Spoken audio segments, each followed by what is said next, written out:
एक गांव में रघु नाम का एक गरीब किसान रहता था। उसकी छोटी सी जमीन थी जिस पर वह खेती करता था, लेकिन बारिश की कमी और खराब मिट्टी के कारण उसकी फसल हमेशा खराब हो जाती थी। रघु के पास अपने परिवार का पेट पालने के लिए भी पैसे नहीं थे। एक दिन जब रघु खेत में बैठा अपने खराब हालात पर सोच रहा था, तभी एक अनजान बूढ़ा मुसाफिर वहां आया। उसने रघु से पानी मांगा। रघु ने तुरंत अपने टूटे मटके से पानी निकालकर उसे पिलाया। मुसाफिर ने मुस्कुराते हुए कहा, तुम्हारी मेहनत और दयालुता का फल तुम्हें जरूर मिलेगा।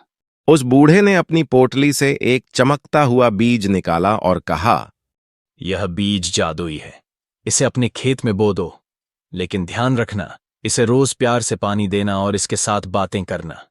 इससे तुम्हारी किस्मत बदल जाएगी। रघु ने वह बीज लिया और अपने खेत में बो दिया।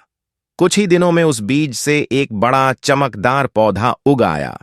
पौधे पर सुनहरी फलियां लगी थीं, लेकिन मुसाफिर ने एक बात और कही थी, जब तक पौधा पूरी तरह से फलियों से भर न जाए, उसे तोड़ना मत। रघु ने संयम रखा और पौधे की देखभाल करता रहा। गांव के पड़ोसियों ने जब रघु के खेत में ऐसा पौधा देखा तो उन्हें जलन होने लगी। वे सोचने लगे, रघु के पास ऐसा पौधा कैसे आया? एक रात कुछ लोग उस पौधे को चुराने आए, लेकिन जैसे ही उन्होंने पौधे को छूने की कोशिश की, पौधा तेजी से कांपने लगा और एक तेज आवाज आई, जो लालच करेगा उसे कुछ नहीं मिलेगा। कुछ हफ्तों बाद बूढ़ा मुसाफिर वापस आया और उसने रघु से पूछा, क्या तुमने पौधे को काटा? रघु ने जवाब दिया, नहीं, मैंने इंतजार किया है, जैसा आपने कहा था। मुसाफिर ने मुस्कुराते हुए कहा, अब समय आ गया है।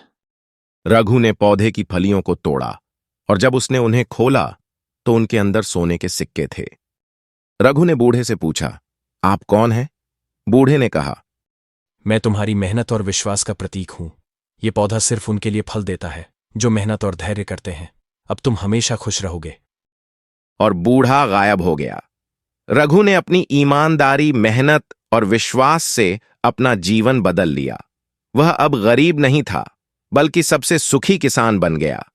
तो बच्चों, इस कहानी से हमें यह सीख मिलती है कि मेहनत, धैर्य और ईमानदारी का फल हमेशा मीठा होता है।